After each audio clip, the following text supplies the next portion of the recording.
do palco. Quem tá aqui para ver o Iberê aí, levanta a mão, faz barulho aí! Com vocês, aqui no palco da Campus Party Brasília, CPBR 17, Iberê Tenório!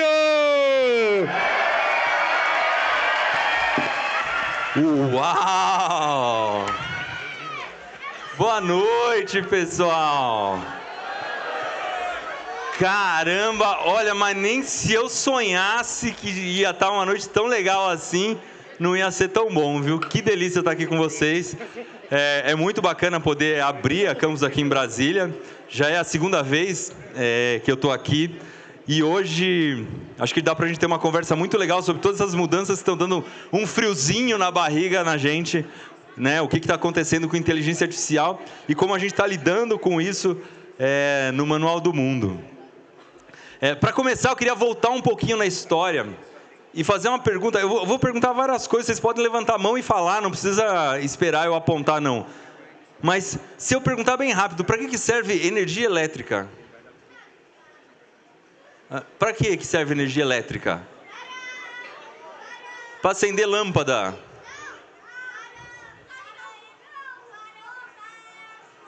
Para usar as coisas.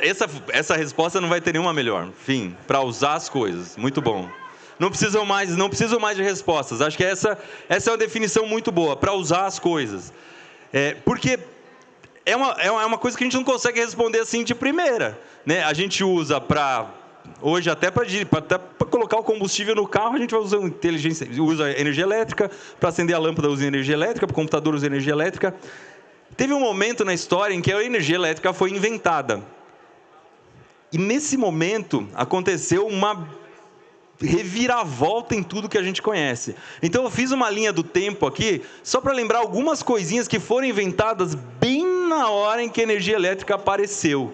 Então, coisas como lâmpada, elevador, ferro de passar, ventilador, furadeira, tudo que a gente usa até hoje, apareceu exatamente nessa hora em que a energia elétrica veio ao mundo. Pode parecer bobeira. A primeira utilidade real mesmo foi acender lâmpada. Pra gente é uma coisa tão besta hoje, né? Lâmpada a gente dá de barato, nem é uma coisa mais tão tecnológica. Mas imagina quando as pessoas iluminavam a casa com vela. O perigo que era, à noite, cheio de vela acesa. E as pessoas dormiam cedo, né? Porque não tem muita graça já ficar acordado com a luz de vela. Então você imagina a revolução que a lâmpada trouxe na vida das pessoas, no dia a dia mesmo. E fora que ainda tirou o emprego daquele cara que à noite ele passava de poste em poste acendendo o lampião que ficava... Vocês sabiam que existia essa profissão? Do acendedor de poste? É uma das profissões, uma das primeiras que desapareceu ali com a invenção da energia elétrica. E é muito legal a gente pegar, a gente chama isso, né, ali está no meio da segunda revolução industrial. É muito legal a gente pensar nas empresas que surgiram nessa época. Por exemplo, teve um cara muito esperto que inventou um jeito de organizar a linha de produção para fazer carro. O nome dele era Henry Ford, né? Teve dois irmãos que resolveram industrializar o milho.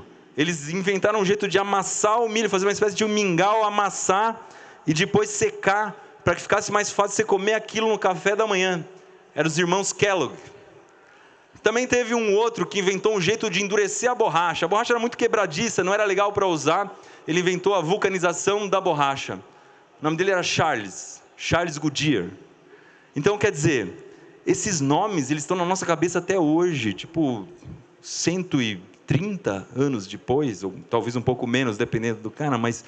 Poxa, são empresas que estão aí até hoje. Então, o que aconteceu? Souberam aproveitar esse momento de virada e estão aqui até agora. Quer dizer, foi tão importante essa virada que esses nomes das pessoas que conseguiram surfar nessa nova onda está na nossa boca até hoje. E eu acho que a gente está num momento mais ou menos assim. Vamos ver como é que a gente encara isso no Manual do Mundo. Para quem nunca assistiu o Manual do Mundo, eu vou passar um clipe aqui que a gente fez com as últimas maluquices que a gente andou aprontando lá.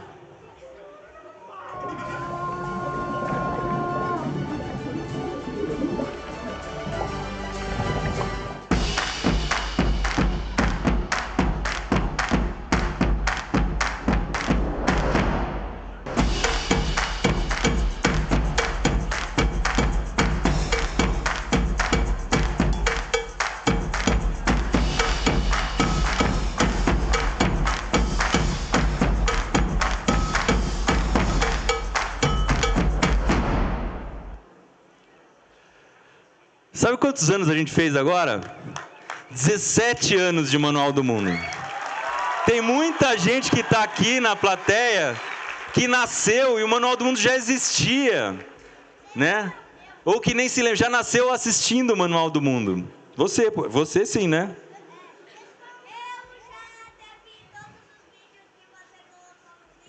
Que legal, fico feliz que você conheça. Mas o que aconteceu, né? Se a gente pensando nesses 17 anos, teve muita mudança grande que a gente enfrentou. A primeira delas foi que quando eu comecei a fazer vídeo, ninguém tinha internet. A internet você só tinha em casa com uma conexão ruim, ou no trabalho, e você tinha que assistir vídeo na frente de um monitor quadrado, gigantesco, que pesava em cima, a mesa envergava com o monitor.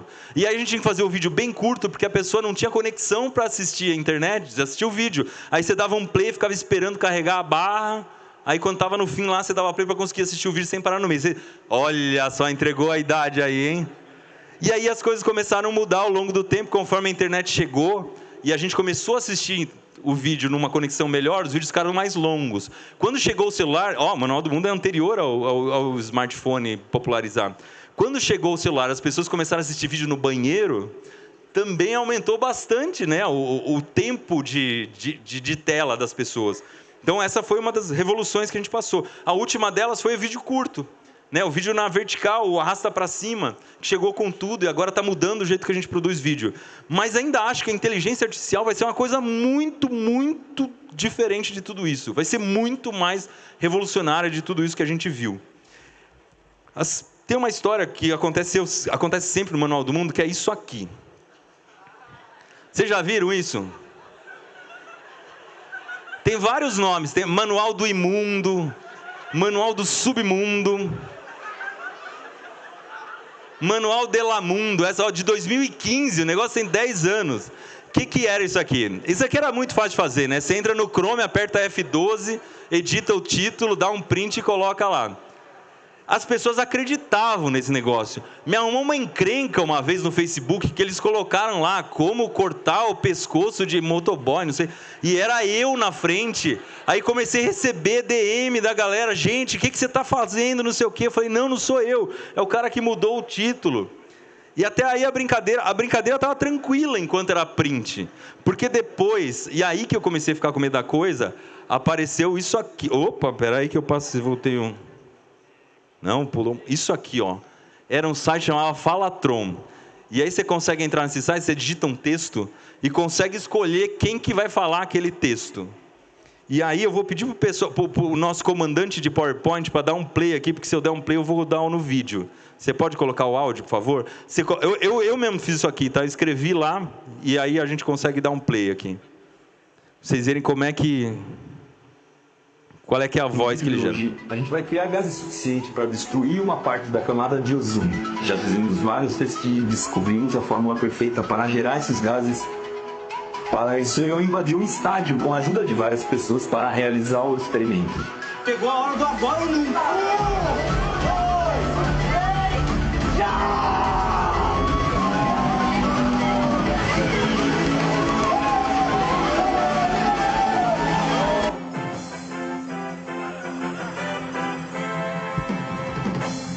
Foi detectado que uma parte da camada de ozônio foi destruída. O culpado é este homem.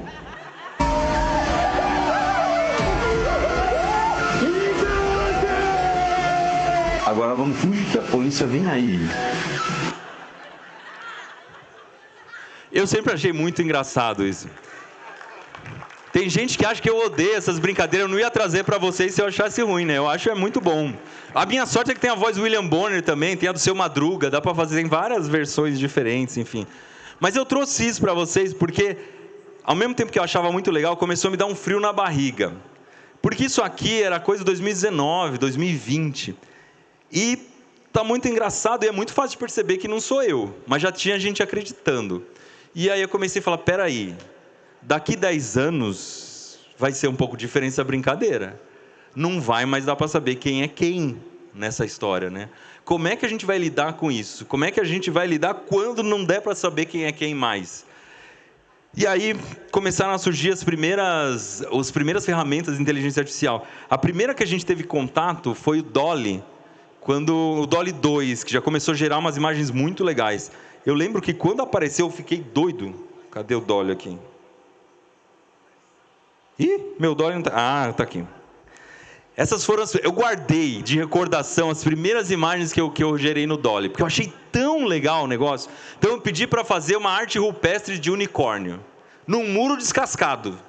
E ela gerou isso aqui. Eu falei, caramba, e se eu tivesse desenhado o submarino do Manual do Mundo com a ajuda de... Porque eu tive uma baita de uma dificuldade para desenhar o submarino. Para desenhar uma coisa bonita, né? Uma coisa interessante. E aí eu pedi um submarino caseiro amarelo e ele veio com esse desenho.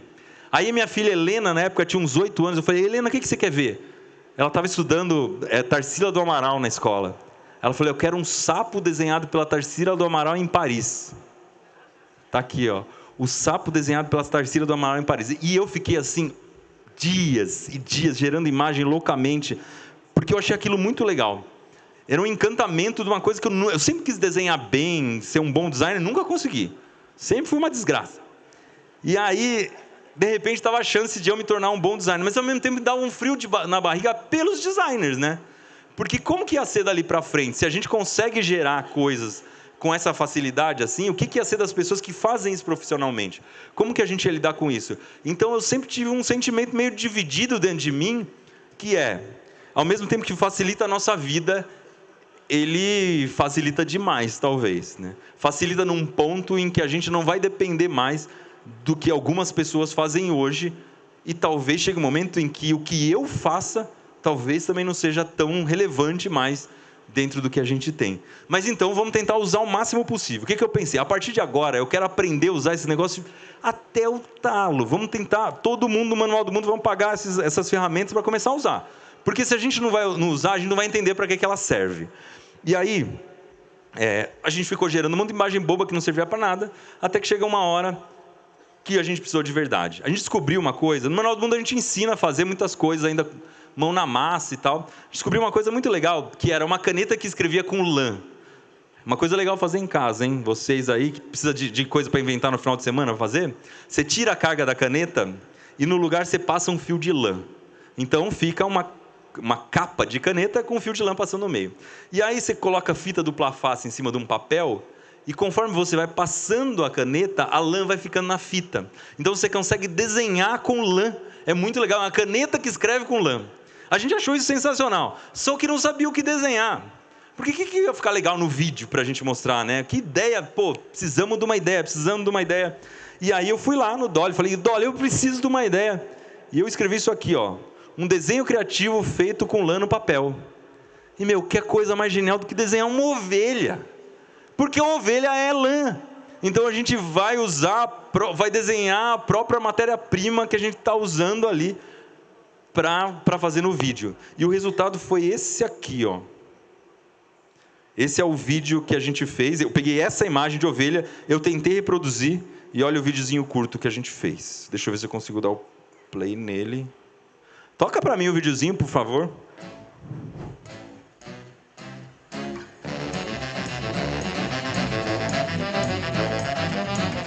Não esquece de se inscrever, hein?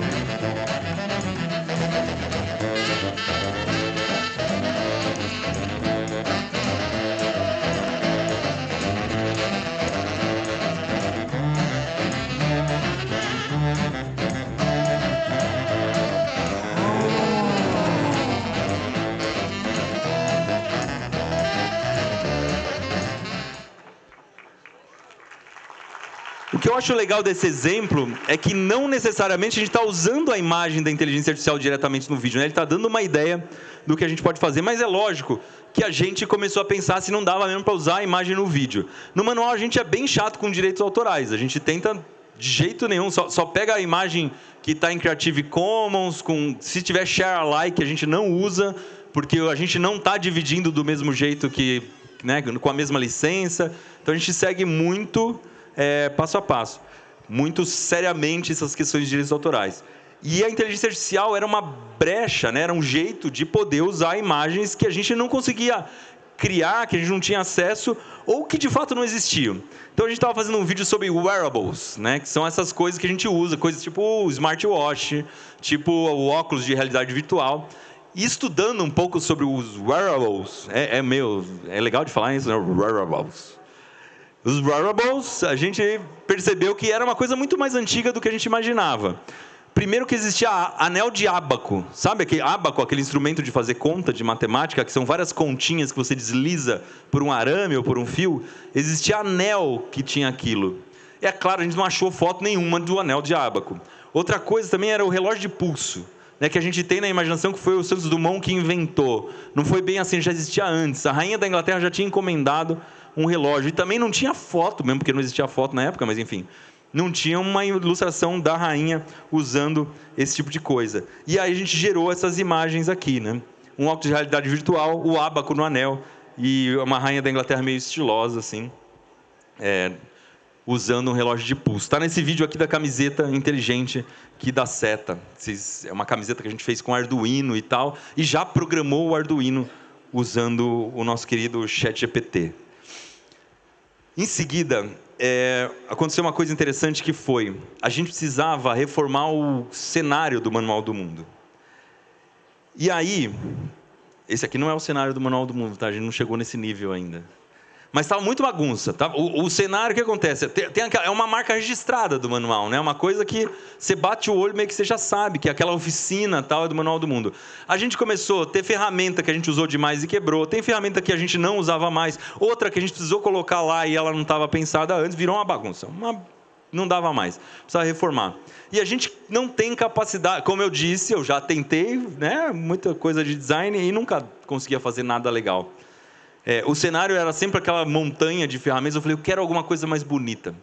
E aí, eu fui mais uma vez para o Dolly e comecei a pedir uma solução para cada problema que eu tinha. Em vez de pedir para gerar um cenário geral para o Manual do Mundo, eu falei, não, eu preciso de cada coisinha eu pedi. Eu sabia os materiais que eu tinha, então eu tinha USB, que é aquela madeira toda lascada, sabe? Que você junta vários pedaços de madeira lascada, cola, e ele forma um painel, né, todo lascadão. Eu tinha compensado que eu conseguia cortar no laser. Essas eram as minhas ferramentinhas lá. E aí eu falei, olha, eu tenho essas coisas aqui e tal, e quero fazer uma prateleira, ou eu quero fazer um fundo e tal. E aí eu entrei no ChatGPT, que agora é integrado com o Dolly, que é aquela ferramenta de criação de imagens com inteligência artificial, e pedi para ele ir gerando cenários do Manual do Mundo. E ele começou a gerar oficinas muito bonitas, como essas que você está vendo aqui. É lógico que a gente não pode fazer tudo que tem nessas oficinas, porque tem umas coisas que são inviáveis, por causa da iluminação, porque não é prático, porque não tem tanto a ver com o Manual do Mundo, porque iria ficar muito caro. Mas deu para pegar várias ideias que valem bastante. Então, a gente vai basear essa reforma nessas ideias que a inteligência artificial deu para a gente. Um detalhe legal que a gente está fazendo são essas ripas aqui. São ripas coloridas, mas que você consegue ver o USB por baixo. Então, dá uma cor um pouco mais estilosa. E a gente copiou de uma imagem gerada por inteligência artificial, que foi essa aqui. Essa estante, quem sugeriu a cor dela foi a inteligência artificial. Olha essa imagem aqui. Eu pedi para fazer várias estantes em cima de um USB. E ela sugeria sempre uma estante cinza escura. Essa estante tinha uma cor meio amarelada, feiona, um pinos meio manchado. Agora vai ficar bonitona e a gente vai colocar as coisas maker aqui. Olha isso aqui para colocar fita adesiva. Eu achava que a gente tinha muito feio, era um monte de cano de PVC saindo e tal. Aí eu fui lá no ChatGPT, pedi para ele criar para mim, junto com o Dolly, alguma coisa para pendurar a fita adesiva cortada no laser usando o compensado. Criou uma coisa muito parecida. Eu demorei quase 2 horas para desenhar isso aqui, para cortar no laser e tudo mais, mas ficou muito legal. Esse aqui é o novo painel do Manual do Mundo. Vale aquele joinha ou não vale?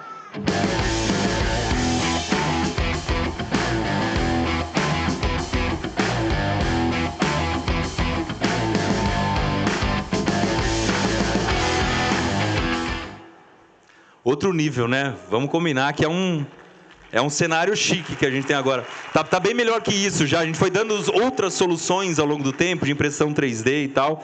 Esse foi o vídeo que eu gravei quando a gente inaugurou esse painel novo. Bom, isso é o que a gente tem feito com imagem. Então, a ideia é não só usar o gerador de imagem para a imagem do vídeo, é uma coisa que a gente tem feito muito pouco, mesmo porque as pessoas não têm aceitado muito bem. A gente percebe que sempre que entra uma imagem com inteligência artificial, ela tem um cheiro de inteligência. Vocês percebem isso? quando você assiste você vê uma imagem que foi gerada por inteligência artificial, ela tem aquela carinha, o texto também, né? Tem aquele sabor de tutti-frutti enganoso, né? Então, talvez ainda não seja o momento que a inteligência artificial tá criando coisas com personalidade. Outro uso que a gente começou a fazer é que, poxa, se tem um Falatron que gera uma voz minha, falsa, para a galera fazer vídeo de brincadeira, será que não tem um Falatron que gera a voz minha de verdade em outra língua? Para a gente poder levar o Manual do Mundo para outros lugares? E aí o YouTube lançou uma ferramenta que a gente usa hoje, chama Loud, que a gente consegue colocar o vídeo em outra língua. A gente está fazendo isso aos poucos, porque exige muita revisão. Não é uma coisa automática, não aperta um botão e sai a língua, não. Ele gera uma transcrição, a gente tem que revisar toda a transcrição, porque ela vem com bastante erro. Tem muita gíria, muita coisa que eu falo meio atropelado, tal. Se eu tivesse uma fala bem perfeitinha, seria mais fácil. Mas não é, e tem uma série de coisas que são difíceis de traduzir, então tem que revisar toda a tradução, e depois ele gera essa tradução em inglês, tem que revisar o inglês, gera em espanhol, tem que revisar o espanhol, tem que ouvir o que ele fala, mas o resultado é muito legal, olha isso. Depois do sucesso estrondoso da nossa tabela de basquete infalível,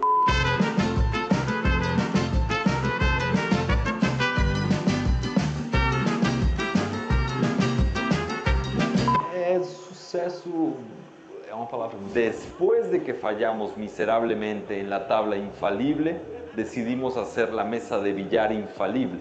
La mesa en la que nunca fallarás en el agujero. Promise scares me. Let's proceed. Next, it's obvious that we can't make a pool table like a regular table. We have to create a different shape to allow that the person is able to always hit the pocket, even if they have never played pool, snooker or anything like that. Tem um sotaque meio indiano, né? Mas ele fala inglês melhor que eu, viu? Esse sotaque é meio esquisito, mas fala inglês melhor que eu. É doido isso, porque chega algum momento em que você fica com uma coisa na cabeça que ou você entra na onda ou você vai ser engolido por ela. Porque é muito legal levar o Manual do Mundo para outros países, e aí você pensa, pô, vamos arrebentar em outros países, é muito legal. Existe muito mais gente que fala espanhol do que português, é praticamente o dobro, e em inglês nem se fala, mas ao mesmo tempo, todos os outros canais também estão chegando no Brasil com dublagem. Vocês assistiram o Mr. Beast em português? Mark Rober em português? E é bom, né? Dá para assistir não é ruim a tradução, né? Esses dois, muitas vezes, o Mark Rober eu não sei, o Mr. Beast paga dubladores para fazer uma coisa de primeira, porque, enfim, é o maior youtuber do mundo, tem outras condições. Mas a gente também está começando a consumir conteúdo no YouTube em outras línguas por causa da inteligência artificial, e agora já tem uma ferramentinha mais esperta que é tradução instantânea. Não existe não está gravada a voz, você coloca a língua que você quer e ele roda naquela língua e bola para frente. Eu já assisti alguns vídeos inteiros, ele dá várias tropeçadas ali, mas é o suficiente para você assistir numa língua que você não conhece. Você consegue entender bem o vídeo. Tem uma liberdade poética, né? Não é aquela coisa 100%, mas acho que a gente já está começando a morar num mundo que está quebrando essa barreira da língua, né? No momento em que você puder pegar qualquer coisa, selecionar lá na língua que você quiser, a gente vai ter que repensar a forma como a gente lida com as diferentes línguas. Inclusive, o Google acabou de lançar, eu fui no lançamento, no evento deles, quase uma semana atrás, uma ferramenta para no Google Meet a gente poder escolher a língua que você quer falar para outra pessoa que está ouvindo. Então, se você vai fazer uma reunião com uma galera que fala inglês, o pessoal aqui da frente já está assim... Você vai fazer uma reunião e você não está tão afiado no inglês, você coloca lá que você quer inglês, você quer ser falado em inglês do outro lado, e se a pessoa falar de inglês, ela volta para português para você. E o delay é mais ou menos de 1 segundo. Então, quer dizer, você conversa em inglês com quem está do outro lado, numa boa, falando em português, e inglês é só o começo, né? Mas eu sei que quando falou de inteligência artificial no Manual do Mundo, e eu já falei várias vezes esse nome aqui, vem na cabeça o bendito do ChatGPT, né? É aquele que faz o trabalho de escola pra gente, é o que faz o trabalho de faculdade, né? Eu assisti vários assim, que programa, né? Programa bem, faz bastante Python, né? Bom pra Python, eu sei, pra mexer com Arduino. Vamos lá, eu mexi com o coração de vocês agora, eu senti uma balança, um frio na barriga aí. No Manual do Mundo, para que a gente tem usado, né? Antes de tudo, o ChatGPT é muito bom de conversar com ele. Você bater um papo. É tipo uma pessoa na rua que você encontra e você precisa de ideia, né? Você precisa de fazer um brainstorm ali. Então ele é um ótimo assistente criativo. Você quer fazer um vídeo, você fala, mas eu não sei direito o que eu vou falar nesse vídeo, eu estou meio perdido, eu quero construir aquele negócio, mas o que eu falo? E aí ele te ajuda. O ChatGPT, a gente já trabalhou bastante com ele. A gente fez 2 vezes ele respondeu o Enem. Quando ele estava numa versão mais antiga e essa versão mais nova. Da primeira vez ele já foi mais que a média do brasileiro. Ele já respondeu melhor que a média do brasileiro. Da segunda vez ele já estava identificando imagem. E da primeira vez, olha o que a gente tem que fazer para ele responder. Pegar a prova para pessoas que não enxergam e pegar toda a descrição das imagens e colar no ChatGPT. Então era uma coisa meio mais difícil de entender, né? Agora não, ele já entende imagem. Você pega o PDF, joga lá dentro e fala, quero que você responda essa pergunta. Claro que você tem que fazer isso imediatamente depois da prova, porque deu um tempinho, ele já aprendeu o Enem inteiro, ele já sabe o gabarito sem resolver a questão. Mas da segunda vez ele foi melhor ainda. Só que não gabarita. Ele acerta lá 80% das questões. E esses 20% que ele erra é onde a gente tem que tomar muito cuidado. Porque o ChatGPT não é mágico.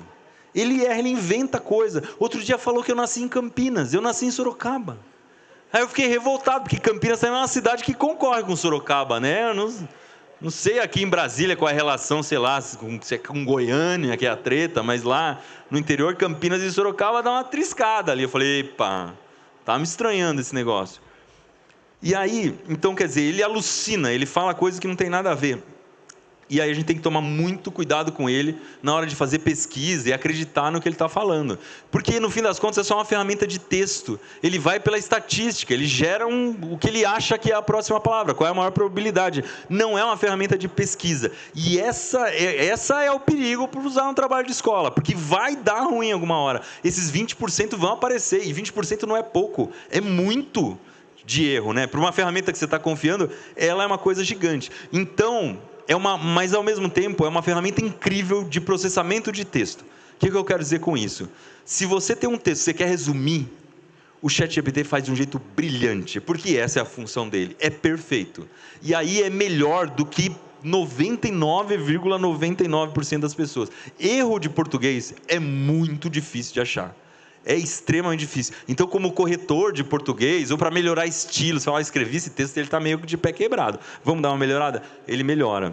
E como palpiteiro, não tem comparação, né? Você fala, pô, me fala se está bom ou se está ruim. Me dá mais uma ideia aí, né? Eu tenho essa lista de 10 ideias. Eu trabalho muito. Quanto melhor o prompt, melhor o resultado. Então, se você colocar 20 ideias e pedir a 21ª, é muito melhor do que você colocar 10 ideias e pedir a 11ª, né? Então, com o ChatGPT pago, o que a gente tem feito no Manual do Mundo é treinar a linguagem dele. Eu fiz uma coisa com o Gui Toledo, e ele já me perdoou. Vocês conhecem o Gui Toledo? Gui Toledo tem um canal de construir coisas que é um pouco mais exagerado que o Manual do Mundo. Então, ele constrói casa, ele constrói ônibus de viagem e tudo mais. Coisas com ele que eu aprendi a soldar, então é uma coisa um pouco mais roots. Só que o que é legal, ele tem piadas muito boas. E eu acho essas piadas do Gui Toledo sensacionais. E eu queria aprender a fazer piada que nem ele. Mas eu já estou velho, né? Nessa altura do campeonato, aprender a fazer piada bem que nem ele, não vou aprender. O que eu fiz? Eu peguei a transcrição dos 25 vídeos melhores do Gui Toledo, os mais vistos, joguei no ChatGPT, naquela aba de treinamento de GPTs, você pode treinar um personagem, e falei, ó, esse é o estilo do Gui, ele gosta de fazer comparações absurdas, mas com classe. Sem muito exagero, né? E expliquei o tipo de piada que o Gui fazia. E agora, nesse chat, eu consigo jogar um roteiro do Manual do Mundo e pedir para ele fazer algumas piadinhas estilo Gui Toledo. E vou falar para vocês, de cada 3 que ele faz, ele acerta uma, mais ou menos. Não é um piadista perfeito, mas ele acerta algumas. E essas algumas que ele acerta, para a gente é mais que suficiente, porque nem teria nenhuma se não fosse. E aí eu peço isso é uma coisa muito legal, né? Se você pede de novo, ele não gera a mesma resposta. Ele gera todo de novo, outras respostas, com outras piadas. E se é 3-1, se eu mandar gerar 3 vezes, chegou no final, ele acertou todas. Então, é uma ferramenta que a gente tem usado muito. Agora, quando eu faço Iberê Responde, muita gente pergunta, mas Iberê, você está buscando essas respostas no ChatGPT? O ChatGPT, para esse tipo de pesquisa, ele funciona mais ou menos que nem investigação policial quando tem fonte anônima, sabe? Imagina que você é um investigador e liga alguém lá falando, olha, eu acho que o assassino é esse cara aqui. Se você for investigar, dá uma olhada na placa do carro dele, compara com aquela imagem de câmera que você tem, que eu acho que você vai encontrar alguma coisa. O investigador ele pode abrir uma denúncia, indiciar essa pessoa com base nessa informação da testemunha que ligou para ele? Não, não pode. Mas ele tem uma pista boa. Ele tem uma pista que ele pode seguir. Não é uma testemunha válida, mas ela te deu uma chance de você encontrar que você não tinha antes. Então, para isso, o ChatGPT é muito legal, para dar a primeira pista, te dar o caminho da pesquisa, e a partir de então você vai. Então, quando eu pensei em fazer essa palestra, e eu queria exemplos de nomes que eram de empresas que tinham sido fundadas na segunda Revolução Industrial e que duravam até hoje, quem me lembrou dos Kellogg's foi o ChatGPT, porque eu dei os exemplos lá do Charles Goodyear e do Henry Ford, e ele me deu com o exemplo, ele me voltou com o Kellogg, e aí, é claro, eu tenho que checar se aquilo era verdade, e era. Claro que ele deu uma alucinada em outros ali, que não tinha nada a ver, mas eu consegui aproveitar os que ele me deu. Se vocês quiserem uma dica, provavelmente já não é uma dica tão nova assim, existe uma ferramenta que usa o ChatGPT como linguagem, mas ela faz uma pesquisa melhor, que chama Perplexity. Perplexity.ai. E o que Perplexity faz? Ele só vai te dar fonte de verdade. Então, toda a informação que tiver no texto foi tirada de alguma fonte e é referenciada. Se as fontes são boas, mais ou menos. Em português, eu acho bem ruim ainda. Porque vai buscar no Reddit, vai buscar muito na Wikipedia, vai buscar em fontes que a gente não tem tanta firmeza. Em inglês é outro nível. Aí já vai buscar na NASA, vai buscar em sites oficiais e tal. Então, respondendo, né? Quando tem Iberê Responde, eu preciso pesquisar alguma coisa mais complexa, eu vou no Perplexity, às vezes no ChatGPT primeiro para ter uma noção, para entender, né?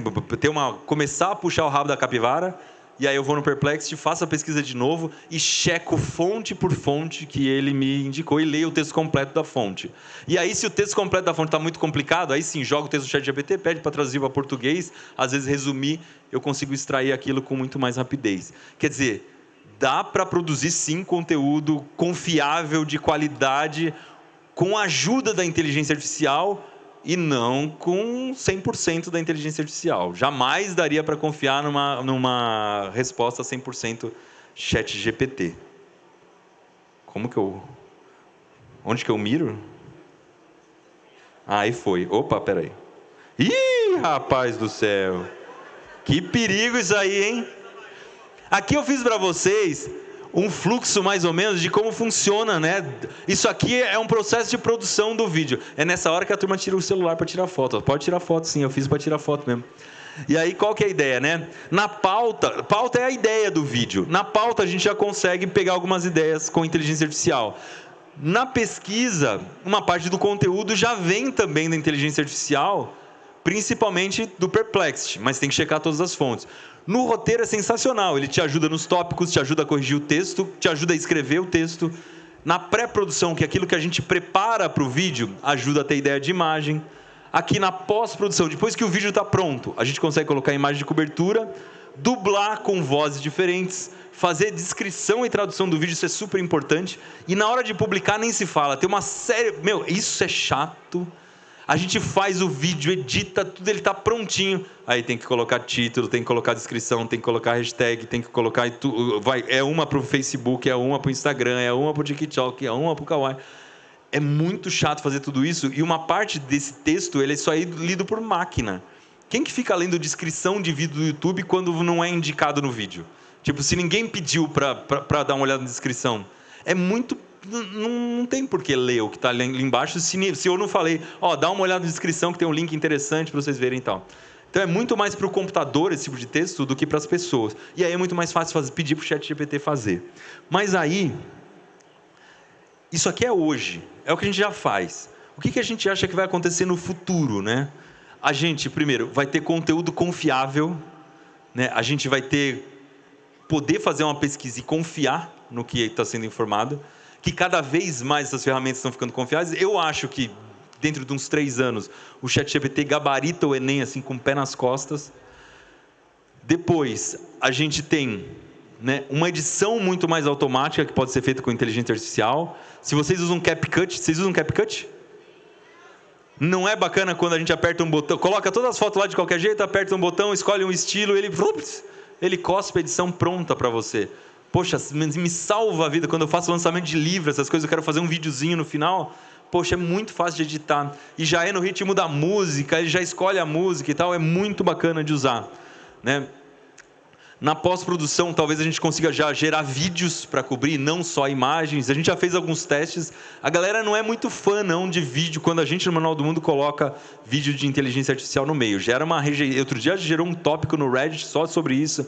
Meu Deus do céu, o Iberê colocou um vídeo de inteligência artificial no meio. E tal. Agora, as legendas já estão aparecendo em todas as línguas. Eu nem coloquei aqui a dublagem. E na divulgação do vídeo, né, que se vai gerar story, vai gerar vídeos mais curtos, isso tudo já vai poder ser feito de um jeito mais automático. E eu pulei isso aqui de propósito, né? Porque a gente está muito próximo de ter a própria apresentação do vídeo feita pela inteligência artificial. Isso essa bola já estava quicando faz tempo. Desde que começou a gerar a imagem, eu falei, uma hora vai acontecer. A gente já tem a voz, a gente já tem a imagem estática. Falta agora uma coisa que junte tudo, né? E faça essa imagem ficar dinâmica e uma hora a gente vai ter apresentador. E é aí que entra isso aqui. Vocês já viram? Já? Eu achei muito genial isso. Porque isso é o Google, né? Uma imagem, o Google que está gerando essas imagens. Gera 8 segundos. E é lógico que as pessoas conseguem se adaptar muito rápido. Vamos fazer cortes de 8 segundos. Né? Porque aí a gente consegue fazer alguma coisa interessante. Então, para quem não conhece ainda, ou para quem já conhece e assistiu só um pouquinho, eu separei um trecho de Marisa Mayô. Né? Quem nunca ouviu falar, é uma mulher gerada 100% com inteligência artificial. Ela é uma apresentadora de programa de auditório, desses que passa à tarde na televisão brasileira. E ela usa todos esses trejeitos, ela apresenta de maiô, todas essas coisas meio bizarras que a gente vê nesses programas. É meio que uma junção de tudo que é mais absurdo que a gente já viu nesse programa.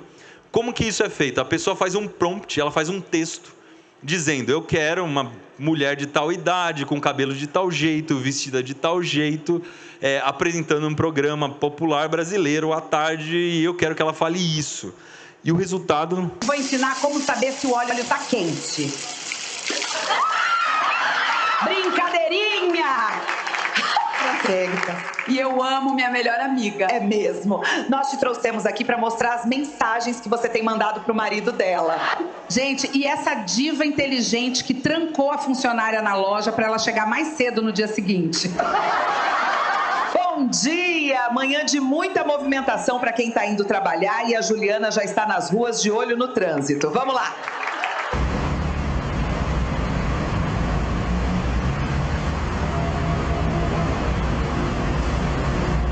Vocês já devem ter notado que a plateia só fica rindo, bate palma, sem som. E não é por causa da IA, não, tá? É porque nosso produtor fica ameaçando eles baixinho com spray de pimenta se eles não rirem ou aplaudirem as coisas que eu falo.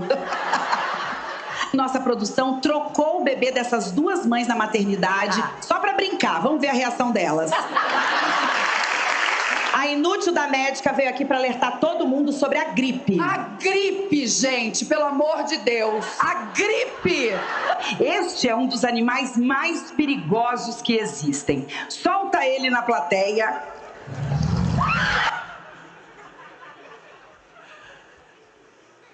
Olha, a Marisa Mayô e aquelas imagens do Noé preparando a arca, vamos combinar, vai...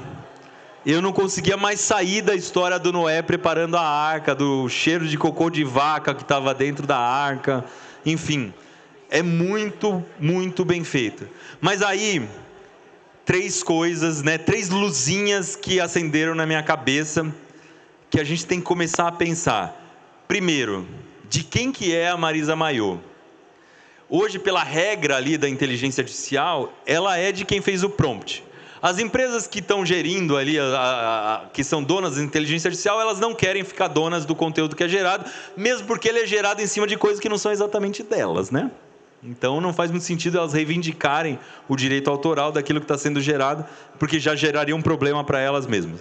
Então é de quem gerou. Só que se eu fizer o mesmo prompt e gerar uma imagem dela, a Marisa Mayô pode ser minha também? E esse foi um problema que eu percebi na hora que eu fui pesquisar esse vídeo para mostrar para vocês. Eu falei, putz, eu queria um compilado de Marisa Mayô. Aí eu comecei a ver que tinha um monte de canal de Marisa Mayô. Já fugiu do controle da pessoa que inventou. Porque um monte de outras Marisas, não é bem a cara dela, muda um pouco. É uma irmã gêmea, uma prima, né? É a Maria Mayô, etc.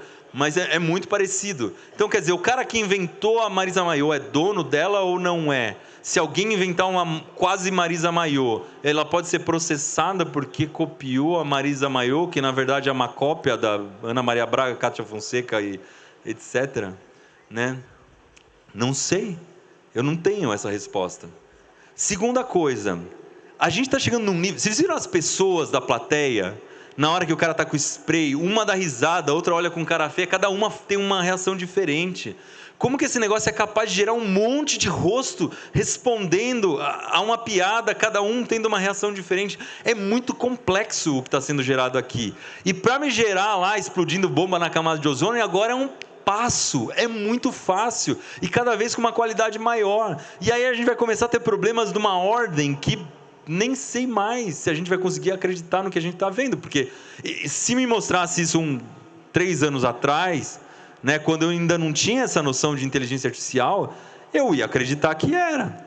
E pior, se mostrar em outra língua, se mostrar em inglês, por exemplo, e falar que é um programa lá, a gente vai dá para acreditar, é muito, muito, muito, muito bem feito. Mas o que me pega em relação ao que eu faço, e aí eu não tenho resposta para vocês também, porque, sinceramente, eu vejo muita previsão de futuro, de inteligência artificial, que chega o gênio e fala, a inteligência artificial, ela é só uma ferramenta, ou você não vai perder o emprego para a inteligência artificial, você vai perder o emprego para quem usa inteligência artificial, etc. Eu acho isso tudo muito fácil de falar, mas aqui eu estou trazendo problemas reais para vocês, né? Quando eu mesmo puder gerar a minha imagem, com a minha voz, com um texto meu, e botar no Manual do Mundo um vídeo de um Iberê Mayô, né? Não de maiô, mas enfim, eu boto lá com a camisa xadrez, num cenário igual, mas que eu não gravei aquilo de verdade, esse vídeo é falso ou não é? Né? Eu estou sendo honesto com a audiência ou não? Mesmo se eu falar que é inteligência artificial, não ajuda muito em nada não, né?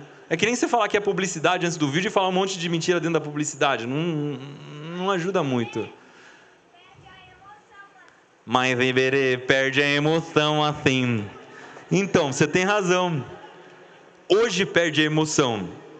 Mas pode chegar num momento em que esteja tão perfeito que você não vai mais perceber se era eu ou não. E pode chegar num momento que fica tão bom que o texto gerado pela inteligência artificial, baseado em todos os vídeos do Manual do Mundo, porque a gente é só fazer a transcrição, colocar lá e gerar, pode ser que fique tão legal o texto que você vai achar mais legal o Iberê Mayô do que o Iberê real.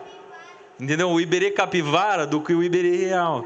Então, a gente está chegando num momento em que eu sinto um frio na barriga que eu não sei exatamente o que vai acontecer dali para frente. Mas aí a gente volta aqui, né?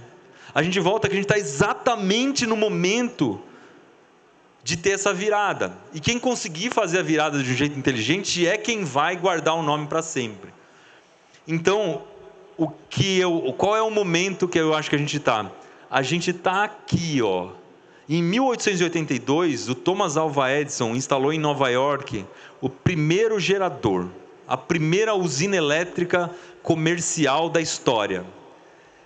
Porque até então a energia elétrica era uma coisa guardada para pesquisa, está sendo inventada, existia lá, né, no laboratório, aí dava até para gerar com bateria, né? Então quando você pega, por exemplo, o telégrafo e o telefone foram inventados antes da usina, porque você conseguia operar com bateria, mas não dá para você usar ventilador, ferro de passar com bateria. No momento em que ele instalou a primeira usina elétrica, foi a hora que explodiu, que todo mundo teve acesso, que você podia comprar, que qualquer um podia comprar. E eu acho, se eu fosse chutar, eu diria que esse momento é a criação do ChatGPT hoje. É a publicação do ChatGPT. Porque deve ter bastante gente aqui que trabalha com programação, não tem? Tem? Pode levantar a mão quem programa? Bastante gente. Vocês já conheciam inteligência artificial antes do ChatGPT? Né? Já era uma coisa que eu acho que já fazia meio que parte do dia a dia, no Copilot, etc. E vocês já sabiam de aplicações que a inteligência artificial tinha, por exemplo, a venda de seguro, né? Como que se avalia risco com inteligência artificial, inteligência artificial na bolsa, grandes empresas investindo na bolsa da inteligência artificial, tudo isso tinha já antes do ChatGPT. Tinha, mas era fechado, ninguém tinha acesso, era só quem trabalhava com isso que entendia. E hoje não, né? As crianças entram no ChatGPT para fazer trabalho de escola. Então, no momento em que a gente tem essa virada do ChatGPT, a gente vai começar a ver surgindo essas coisas. E eu coloquei algumas coisas em verde aqui de propósito. Vocês conseguem entender qual é a diferença? Qual que é?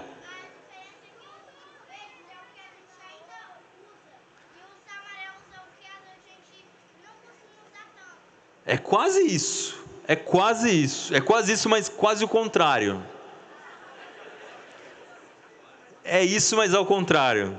Em verde estão as coisas que elas já existiam de algum jeito antes da invenção da eletricidade.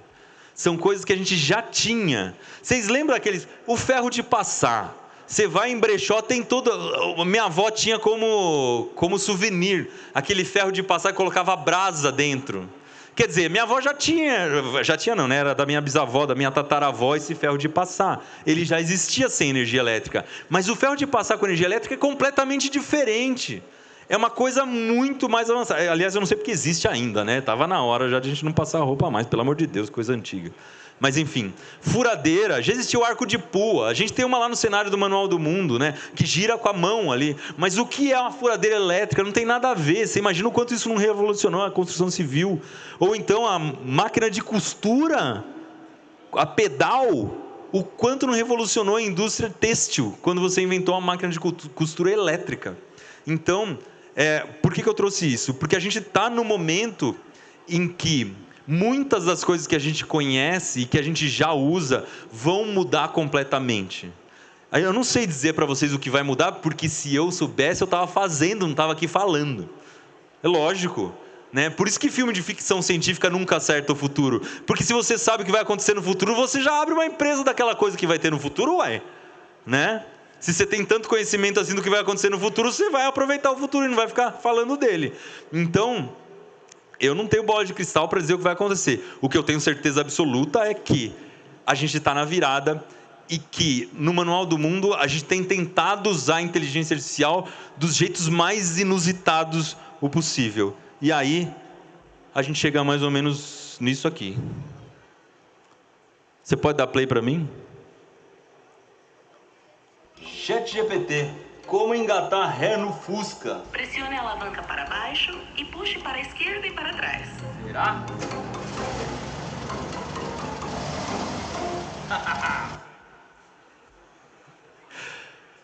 Queridos, é isso. Eu acho que a gente está no momento então de virada. E quem sair na frente vai ter o nome na caixa de cereais matinais. Daqui a 100 anos a gente volta a conversar sobre isso. Acho que a gente tem um tempinho de perguntas aqui. Obrigado. Alguém levantou a mão aqui agora há pouco. Tem um microfone? Você pode ir passando aí até chegar nele?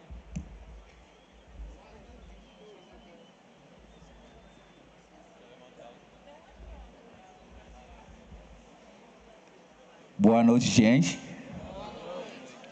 Tá, eu me chamo Yandy, eu sou agente local de inovação do Sebrae. E a gente está aqui hoje, né? Aproveitando essa oportunidade e antes de fazer uma contribução, eu quero lançar para a galera que no stand do Sebrae a gente está com um evento, uma competição aberta, que é Liga Jovem, e que vocês podem participar a partir de uma solução que vocês vão criar, né, pensar, resolver a solução na cidade de vocês e tem a possibilidade de ganhar viagens internacionais, vocês ganham computador e demais. Então, quando terminar aqui, passa lá e leva a galera, tá? Eu posso participar também? Sim. Então, você falou alguma coisa, né, sobre a ética, né, sobre inteligência artificial, sobre a questão de autoria. Hoje mesmo eu vi um vídeo que tem 2 chineses. O chinês, ele usou o avatar para fazer um live no YouTube. Esse live durou 6 horas, ele não apareceu. Mas dentro do live, ele fez uma venda do produto com um faturamento de 7 milhões de dólares. Então, a mudança dentro da inteligência artificial, dentro do e-commerce, é uma realidade. E, como você falou, vai depender de como a gente vai atuar.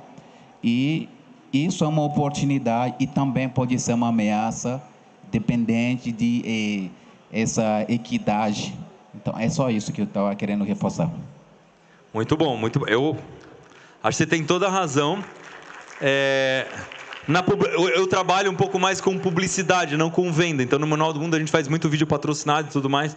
E uma coisa que eu vejo que vai acontecer, e que é até meio perigosa para a gente, que foi o que a gente viu acontecendo nas eleições dos Estados Unidos, naquele escândalo com a Meta, que é a publicidade vai conseguir rodar versões diferentes do mesmo vídeo para você. Então, ela entende o seu perfil e fala, não, eu vou mudar o roteiro para você, porque, né, eu percebi um sotaque diferente aqui, talvez ele tenha vindo de outro lugar, vou já mudar essa publicidade aqui, vou fazer uma especial para você. Então, é muito possível que a gente tenha uma mudança absurda no que a gente entende por publicidade hoje, porque a gente já tem algoritmos que selecionam, né, no que a gente assiste no YouTube e tal, selecionam o nosso perfil e oferecem uma publicidade personalizada, mas a peça publicitária, né, o vídeo que aparece é sempre o mesmo.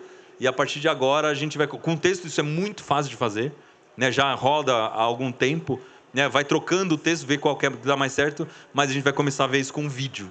E para mim também é um pouco assustador até ver isso acontecendo, porque o poder de conhecimento de um vídeo que vai sendo construído ao longo de milhões e milhões de exibições, baseado no meu próprio perfil, vai ter outro nível de acerto. Quem está com o microfone? Oi, eu queria fazer 2 perguntas, na verdade.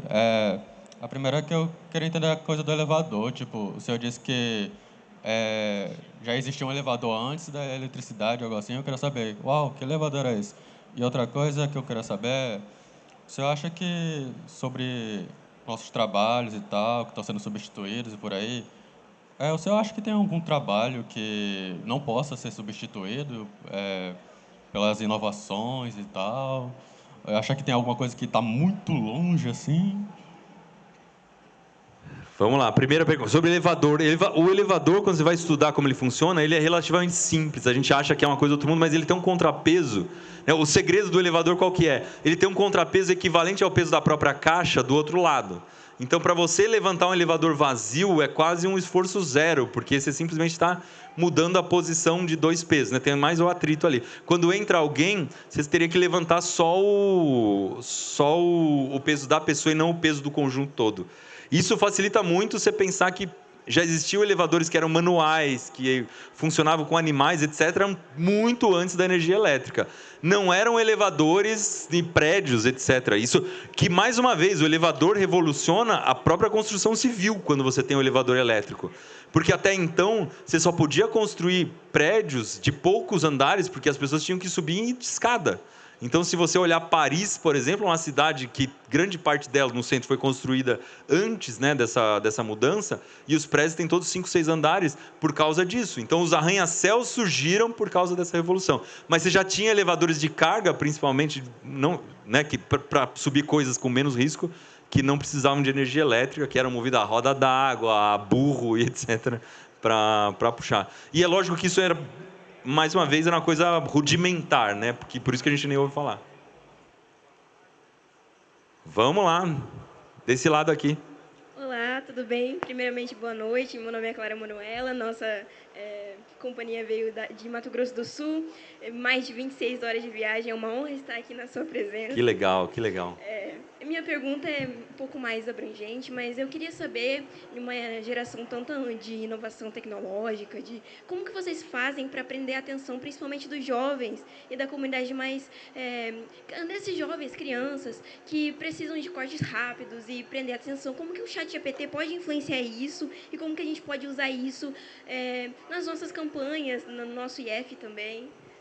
Legal, ótima pergunta. Eu deixei uma pergunta dele, né, sem responder, deixar a mais importante, né?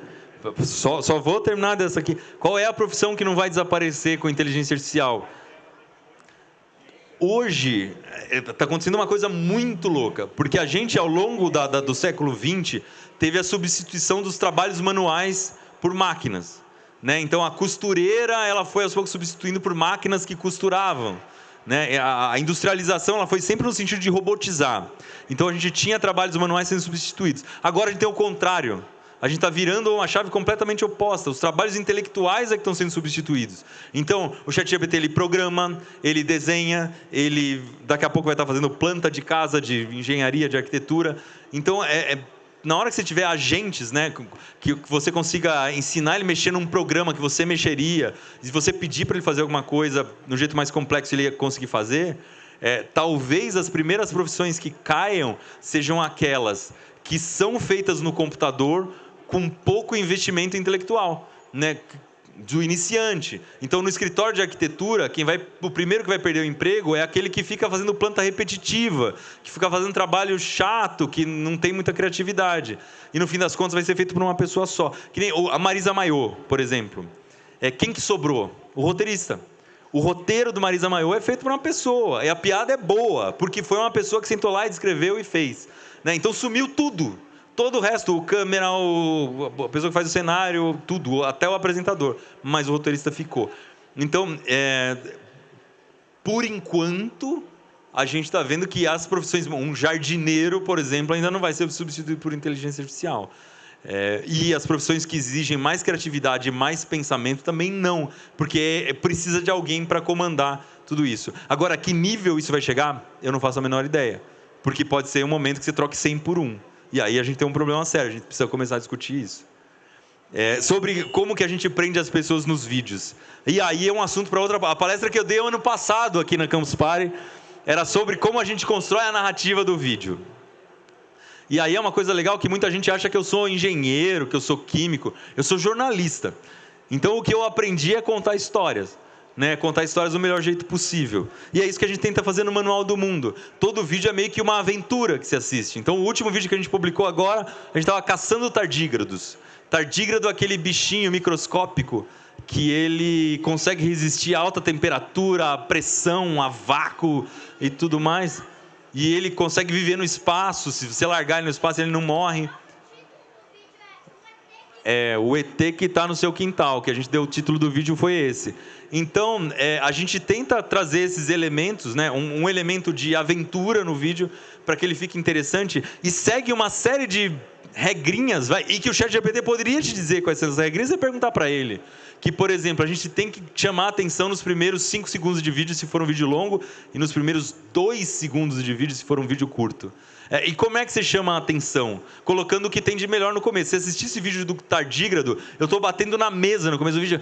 Tá, tem perninhas, elas estão se mexendo, eu estou conseguindo ver. Eu estou com o microscópio na mão e tal, comemorando que eu achei alguma coisa. E você que vai assistir o vídeo já vai grudar o olho ali e falar, epa, que será que é isso, né? E é desse jeito que a gente consegue prender. Essa é uma das coisas que a gente usa no Manual do Mundo, né? É uma das técnicas, mas tem uma série de outras coisas, que é ilustrar bem o vídeo, tentar trazer aquilo para a vida real, né? Para o mais próximo possível das pessoas, falar numa linguagem que todo mundo entenda, né? Ter uma edição rápida, que o vídeo não fique embarrigado e chato de assistir, enfim, é um bom começo. Mas fica para uma próxima palestra, toda a narrativa do vídeo ela tem uma série de técnicas que são seguidas e que sim, o ChatGPT ajuda a fazer, mas ele não faz 100% e nem faz no nível que a gente está acostumado a fazer, ele ainda faz bem inferior ao que a gente faz, ele ajuda quando você está sem ideia nenhuma ou quando você não sabe nem por onde começar. Tem outro lado aqui também. A gente tem que jogar um ping-pong de um lado e para o outro.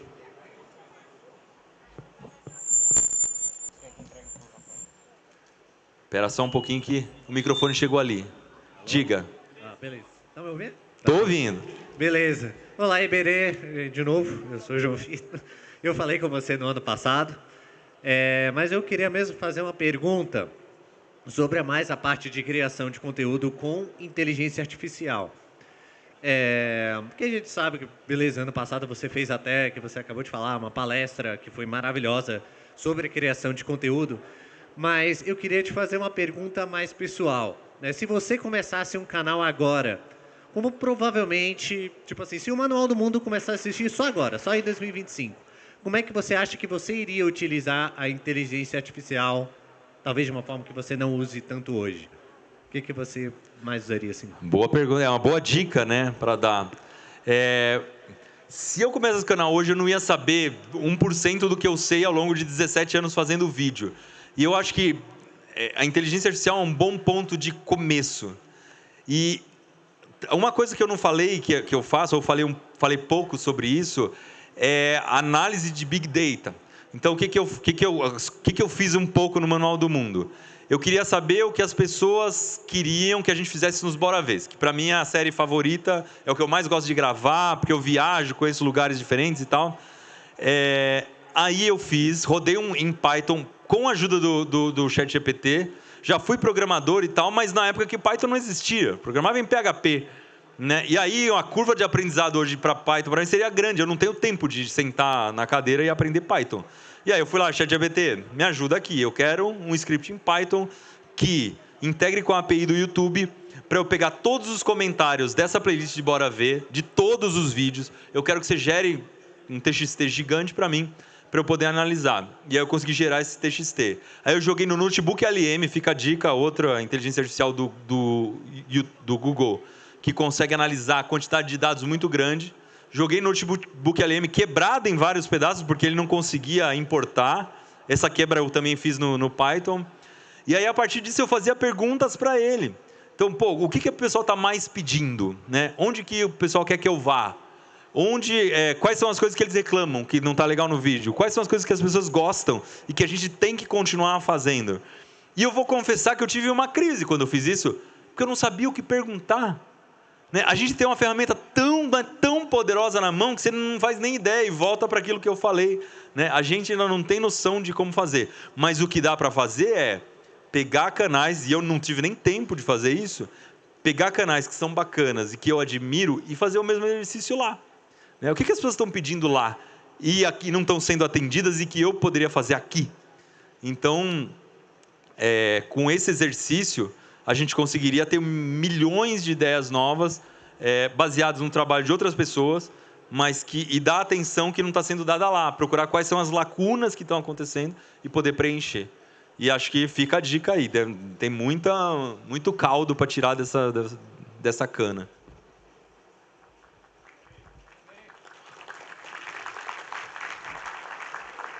Oi, Berê.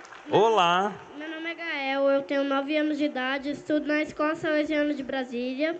Boa noite para a galera aqui. Boa noite. Aí eu queria perguntar uma coisa. É que eu tenho um canal no YouTube. Aí eu queria fazer vídeo sem a ajuda de inteligência artificial. Como é que eu faço o roteiro, essas coisas assim, de preparação, fazer vídeo e tal? Boa. Eu acho. Aí depois você pode assinar meus livros, por favor? Posso sim. Antes de tudo, eu queria te elogiar, porque se eu tivesse 9 anos, nunca que eu ia ter coragem de fazer uma pergunta assim na frente de todo mundo, e eu estaria tão nervoso que eu ia esquecer de falar boa noite para as pessoas. Então, parabéns. Mas eu acho que a gente não precisa ter tanto medo assim da inteligência artificial. Você pode usar, mas não para fazer o roteiro, mas para perguntar quais são as coisas que deveriam ter no roteiro, por exemplo. Então você fala, poxa, eu quero escrever um roteiro, mas eu não sei por onde começar. Por onde que começa? E ele vai te explicar por onde começa. Quais são as coisas que tem que ter? E aí, a partir do que ele vai te ensinar, usa como se fosse um professor. e não como se fosse o colega que vai fazer o trabalho para você. Existe uma diferença muito grande, entendeu? E aí tenta usar como professor para te ensinar a fazer o roteiro. E aí sim você vai aprender a fazer o roteiro, vai fazer um roteiro legal, mas com alguma orientação, sem começar do zero. Né? Então, porque não é fácil fazer um roteiro do zero. Mas ele vai explicar, poxa, como é que eu começo? Como é que eu termino? Como é que eu faço para ter coisas legais no meio? E depois você pode escrever seu roteiro, colocar lá e pedir uma correção. Me diz o que você está achando desse roteiro que eu escrevi. Onde eu posso melhorar? Então, a inteligência artificial a gente pode usar como se fosse um professor. Lembra disso. E não como colega que faz o trabalho por você. E aí sim você vai aprender. E acho que está na hora da escola começar a pensar em como fazer isso, né? Em como a gente age agora que a gente tem ChatGPT. Porque os trabalhos que pediam na minha época não fazem mais sentido hoje em dia, né? A gente tem que lançar desafios para os alunos em que eles possam usar o ChatGPT. E eu estou falando de uma posição muito confortável, porque eu não sou professor. E aí eu não tenho essa responsabilidade, porque é uma responsabilidade muito difícil. Não é simples o que eu estou falando para fazer, porque eu também não sei o caminho, mas é um caminho que tem que ser trilhado, porque senão não vai fazer mais sentido. Mãos levantadas eu estou vendo, eu não estou vendo o microfone. Pode começar a falar, porque eu sei onde está. Quer dizer, não sei nada, porque vai sair na caixa de som, não vai sair na... Tá, você de chapéu vermelho. Já. Ah, tá. Oi, Iberê. Eu sou João Cassiano e eu tenho 9 anos, eu vou fazer 10. E oi, pessoal que veio que é de Brasília ou de fora, de outro país ou tal. Eu queria fazer uma pergunta, Iberê. Por que você escolheu o nome Manual do Mundo para o seu canal? Boa pergunta. Eu acho que eu tive sorte que ninguém tinha escolhido esse nome antes. Uma das inspirações, talvez a maior inspiração do Manual do Mundo, era uma coleção da Disney que chamava Biblioteca do Escoteiro Mirim. Vocês já viram essa coleção? Era uma coleção da editora Abril. E o que acontecia? Lá dentro eram 20 livrinhos que eram os escoteiros, era aquele grupo, né, do Zezinho, o Guinho, o Luizinho, os sobrinhos do tio Patinhas, que eles eram escoteiros, e esses livros ensinavam muita coisa. Eles ensinavam código Morse, ensinavam origami, ensinavam regra do futebol, ensinavam como fazer conta com dinheiro, enfim. E eu, quando eu era criança, tinha um amigo meu que tinha essa coleção de livros, e eu achava muito legal. Porque eu abria e aprendia um monte de coisa que eu nem estava pensando que eu podia aprender, né? Um monte de coisa que eu não fazia ideia que existia. E era muito diferente uma coisa da outra. Saber regra de futebol e saber código Morse não tem nada a ver um aprendizado com o outro, mas era muito legal, era uma fonte muito importante de conhecimento para mim. E aí eu pensei, vamos fazer isso em vídeo. Como era a biblioteca do Escoteiro Mirim, eles falavam lá de manual do Escoteiro Mirim. Eu falei, não quero fazer um manual do Escoteiro Mirim, eu quero fazer um manual como se você nascesse e fosse entregue um manual para você. Como que vai chamar esse manual? Né? Quando você compra uma geladeira, vem com o manual. Compra carro, vem com o manual. Por que quando a gente nasce não vem com o manual? E era esse manual que a gente queria criar e acabou dando o nome de Manual do Mundo. Porque é um manual para as pessoas poderem, enfim, entender o mundo em que elas vivem. Foi isso.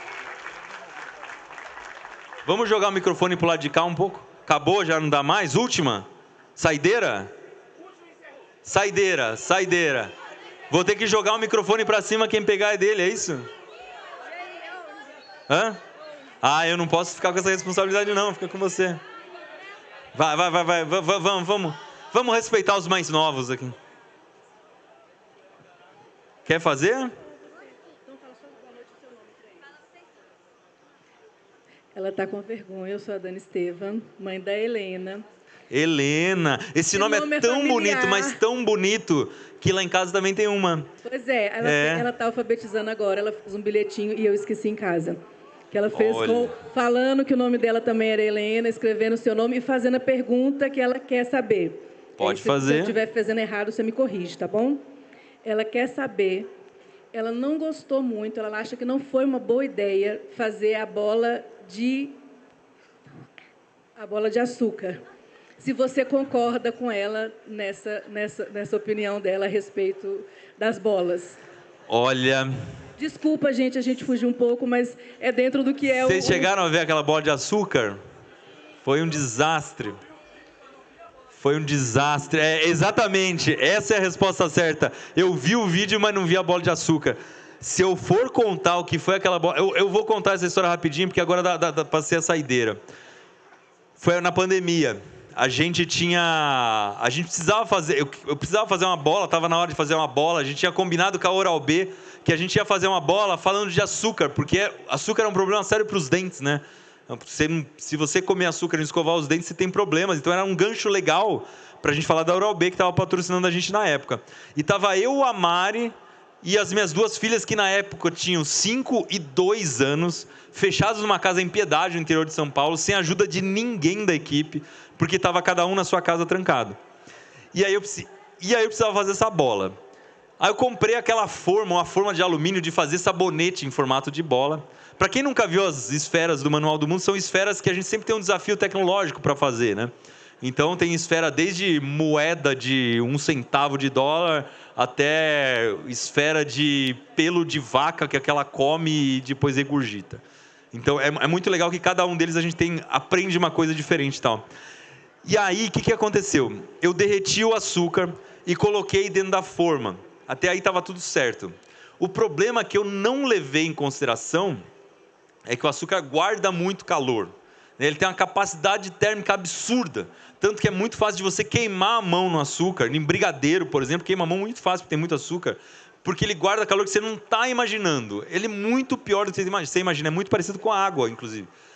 E aí eu fiz aquela esfera linda e eu fui gravar tudo aquilo de madrugada. Porque era o horário que as minhas filhas dormiam. E elas não ficavam fazendo barulho em casa. Então eu comecei a gravar, sei lá, meia-noite. E quando a bola ficou pronta, já era umas 4 da manhã. E eu já estava meio assim. Sabe Mortal Kombat, quando você está na hora do Fatality? Eu já estava assim, meio quase caindo. E aí eu queria desenformar logo a bola. Na hora que eu desenformei, ela já não ficou aquelas coisas. Porque o açúcar já tinha queimado um pouco. Mas o problema é que o calor que tinha guardado dentro dela, ele passou para a parte que já estava cristalizada. E ele rederreteu a parte que estava dura. Então ela amoleceu. E para piorar tudo, eu fui transportar e derrubei no chão, em cima dos cabos de vídeo que estavam passando na cozinha. Então era uma bola quente de açúcar, muito quente, tipo, sei lá, por dentro ela devia estar uns 150 graus Celsius, que caiu no chão já eram às 4, 5 da manhã, em cima de todos os cabos de vídeo que estavam lá. E aí o vídeo foi um desastre completo. Mas calma que a história não termina aí. Foi um dos piores dias da minha vida. Porque tudo isso já foi um desastre total. Mas eu falei, tudo bem, eu vou fazer o vídeo mesmo assim, porque eu acho que a história vale a pena ser contada. Eu fui terminar de gravar umas 8 da manhã.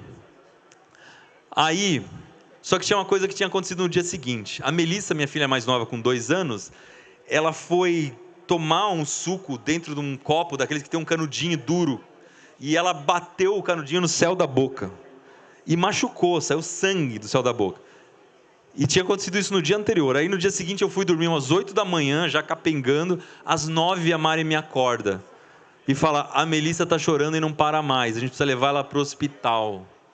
No meio da Covid. Aí o hospital de Piedade não dava para levar no interior, porque ele já estava muito sobrecarregado e tal, um hospital pequeno. A gente teve que sair para São Paulo. Fazia, assim, meses que a gente não ia para nossa casa em São Paulo. Era um apartamento que a gente tinha fechado, já tinha empacotado tudo e tal, por causa da Covid, para ficar no interior. E aí a gente foi para São Paulo, até arrumar a mala, não sei o que, tudo. A gente chegou em São Paulo, já era noite. E aí eu deixei a Mari no hospital e fui para o apartamento com a minha outra filha, Helena. E aí na hora que eu entrei no apartamento não tinha cama, não tinha nada. E eu já estava sem dormir uma noite. E aí eu deitei em cima do colchão que estava com plástico, assim, não tinha lençol, não tinha nada. E a hora que eu deitei eu falei, meu Deus do céu, eu preciso dormir. Eu coloquei a cabeça no travesseiro, a Mari ligou. Ah, Melissa já está bem, tomou remédio, vem buscar a gente no hospital. Aí eu fui buscá-las no hospital e aí a gente... sei lá, ela foi atendida, tal, estava bem, vamos voltar para a Piedade. Porque não dá para dormir aqui, não tem mais nada, não tem comida na casa. A gente voltou para a Piedade. Eu passei 2 noites em claro. E aí eu cheguei assim no estado, pô, eu já tenho 43 anos, eu tinha, sei lá, 38, é uma idade que você já, as tuas juntas, elas já não aguentam mais esse tipo de esforço. Você começa a sentir o ferrugem, assim. A ferrugem, eu confundo o gênero de ferrugem. Mas você começa a sentir no joelho isso. E aí, a hora que eu leio os comentários desse vídeo, falando que a bola foi um desastre e tal, eu falo, gente, eu preciso de um perdão aqui. Porque, olha, a pandemia não foi fácil. E que bom que a gente está aqui nesse momento, podendo se reunir todo mundo junto, sem se preocupar com isso como foi alguns anos atrás. Que bom que a gente consegue estar aqui, se vendo tete a tete, tendo esse momento especial como foi hoje. Obrigado, pessoal.